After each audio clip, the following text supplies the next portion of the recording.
یہ اس صورت کا نام ہے سورۃ الکافرون۔ سورۃ الکافرون، تو کافرون کہتے ہیں کافروں کو عربی میں۔ ایک کافر ہو تو اس کو کافر بولتے ہیں، ایک سے زیادہ ہو تو جمع ہو تو پھر کافرون بولتے ہیں۔ یہ سورت منسوب ہے، اس کا نام ہی منسوب ہے کفار مکہ کی طرف۔ اور اس سورت کی فضیلت یہ ہے کہ نبی کریم صلی اللہ علیہ وسلم فجر کے 2 سنتوں میں اس سورت کو اور قل هو اللہ احد جو پہلے بیان کر چکے ہیں، ان 2 کو کثرت سے پڑھا کرتے تھے۔ حتیٰ کہ بعض روایت میں ہے کہ نبی کریم صلی اللہ علیہ وسلم ان 2 سورتوں کو فجر کی 2 سنتوں میں 20 مرتبہ بلکہ 20 سے زیادہ مرتبہ پڑھ لیا کرتے تھے۔ اور ایک روایت میں ہے کہ ایک صحابی فرماتے ہیں کہ میں نبی کریم صلی اللہ علیہ وسلم کو ان 2 سورتوں کو فجر کی دونوں سنتوں میں 1 مہینے تک لگاتار تلاوت کرتے ہوئے سنا۔ اور آپ صلی اللہ علیہ وسلم جب رات کو بستر پر سونے کے لیے تشریف فرماتے تب بھی اس سورت کو کی تلاوت کرتے ہیں، باقی 3 کل بھی ان کے ساتھ میں رہتے ہیں۔ اور بہت سارے صحابہ کرام ایسے ہیں جن کو باقاعدہ آپ صلی اللہ علیہ وسلم نے تعلیم دی کہ اس سورت کو آپ بستر پر جانے سے پہلے پڑھ لیا جائے۔ تو یہ بہت فضیلت والی صورت ہے۔ اس میں کی وجہ کیا ہے؟ وجہ یہ ہے کہ خود آپ صلی اللہ علیہ وسلم نے حدیث میں جب صحابی کو فرمایا کہ یہ صورت سونے سے پہلے پڑھ لیا کرے تو ساتھ فرمایا کہ اس صورت کے اندر توحید کا، اللہ کی وحدانیت کا بیان ہے اور شرک سے بیزاری کا اعلان ہے۔ تو سوچتے سوچتے آدمی کا خدا نخواستہ اگر یہی آخری رات ہے تو چلتے چلتے آدمی آخر وقت میں بھی گویا کہ اللہ کی وحدانیت کو بیان کرتے ہوئے اور شرک سے بیزاری کا اظہار کرتے ہوئے دنیا سے چلا، اس لیے اس کی فضیلت زیادہ ہے۔ اور پھر اس صورت کے اندر یہ صورت نازل کب ہوئی؟ نبی کریم صلی اللہ علیہ وسلم کو طرح طرح کی تکلیفیں دینے کے ساتھ ساتھ بہت سارے لالچیں بھی دی گئی کہ آپ کسی بھی طریقے سے اپنی دعوت کو چھوڑ دیں تو یہ کام ہم اس طرح ہمارے درمیان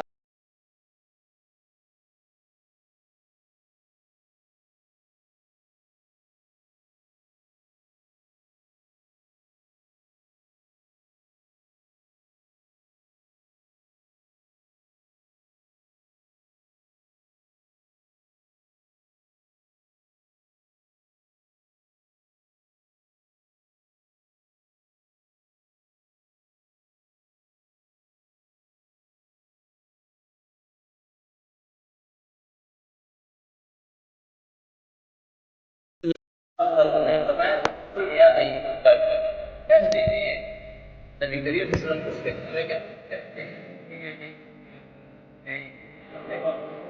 کیا مانا سب کا انکار کرتے ہیں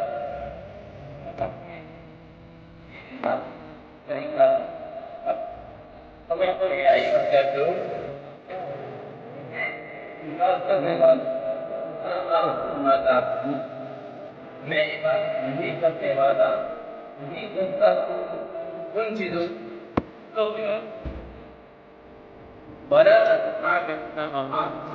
اور نہ تم عبادت کرتے ہو اس رب کی جس کی میں عبادت کرتا ہوں، لا ولا انا عابد کیونکہ اس وقت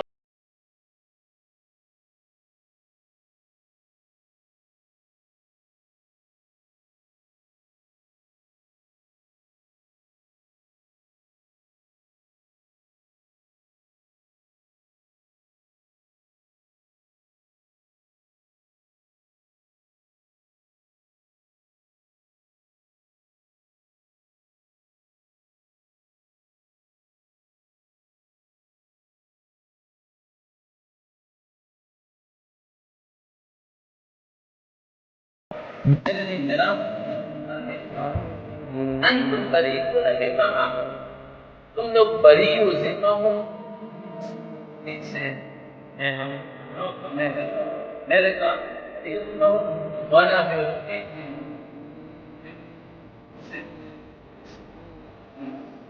تمہارے عمل تمہارے اوپر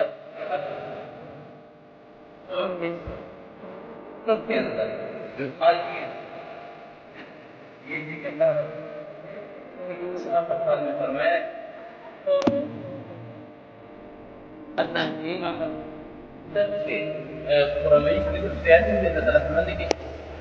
تاریکی اور روشنی جمع نہیں ہو سکتی. روشنی اسلام ہے اور تاریکی دن اور رات جمع نہیں ہو سکتی. دن اسلام ہے اور رات کی تاریکی یہ کفر ہے, گمراہی ہے اور ضلالت ہے. اور دوسرا سبق اس کے اندر یہ ہے کہ ہمارے لیے کہ اللہ رب العزت لکم دینکم ولی دین, دعوت و تبلیغ کا کام کرنا ہے ہمارا فرض واجب. اگر فرض چھوٹ رہے تو اس فرض کی طرف لوگوں کو بلانا فرض ہو جاتا ہے. اگر کوئی واجب چھوٹ رہا ہے, حتیٰ کہ اگر آپ کسی فرض کو جانتے ہو اور کسی مسلمان کو دیکھو کہ اس فرض کو وہ نہیں کر رہا ہے, تو آپ کا فرض بنتا ہے اس کو بتانا اچھے انداز سے, خیر خواہانہ انداز سے, تنقید کے انداز سے نہیں. اگر کوئی واجب اس سے چھوٹ رہا ہے تو آپ کے اوپر واجب ہوتا ہے کہ اس کو بتا دیں کہ یہ واجب آپ سے چھوٹ. اگر سنت ہے تو پھر آپ کو بتانا سنت ہو جاتا ہے. اگر مستحب عمل ہے تو پھر بتانا مستحب ہو جاتا ہے. اس لیے دعوت تبلیغ یہ تو نبی کریم صلی اللہ علیہ وسلم کے صدقے ہمارے ذمہ لازم ہے, واجب ہے. لیکن اللہ تعالیٰ نے فرمایا لا اکراہ فی الدین قد تبین الرشد من الغی.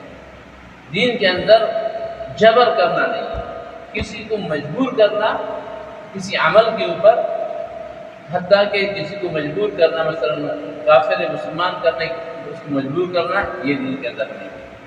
اور اسی طرح ایسا رویہ اختیار کرنا جس سے لوگ مزید دین سے متنفر ہو جائے, اس کی بھی اجازت نہیں.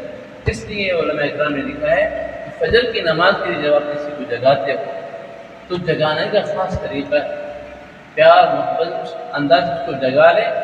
اگر وہ نہیں جاگ رہا تو اس کے اوپر اصرار نہ کرے, کیونکہ جو نیند کی حالت ہوتی ہے, نیند کی حالت ہوتا ہے اس کو پتہ نہیں چلتا. ہو سکتا ہے کہ غصے میں آ کے وہ یہ کہہ دے کہ میں نماز نہیں پڑھتا خدا نہ پڑھتا. اور یہ کہنا کہ نماز نہیں پڑھتا یہ بہت بڑا اور کبیرہ گناہ, بلکہ بعض دفعہ انسان کو کفر کی قریب کر دیتا ہے. اس کا سبب کون بنا؟ یہ جگانے والا بنا. جب طریقہ نہیں, پہلے طریقہ سیکھو, اس کے بعد اس کو جگاؤ اور اچھے انداز سے جگاؤ. جاگ گیا بہت اچھی بات ہے, نہیں جاگ رہا زیادہ اس کو تک نہیں, اس طرح میں آتا ہے. اور اس کے ساتھ ساتھ اس ملک کے اندر ہمارے طرف یہ بھی ہے کہ عبادت اللہ کی وحدانیت کون سے طریقے پر ہو. لا الہ الا اللہ یہ ہو گیا توحید, وحدانیت اللہ کی. محمد رسول اللہ یہ ہے سنت, یعنی نبی کریم صلی اللہ علیہ وسلم کے بتائے ہوئے طریقے کے مطابق عبادت کرنا, یہی مطلوب ہے. یعنی بدعت سے دور ہو جانا, بدعت سے بچنا, اپنے طرف سے اپنے منمانی دین کے اندر نہیں چلنا.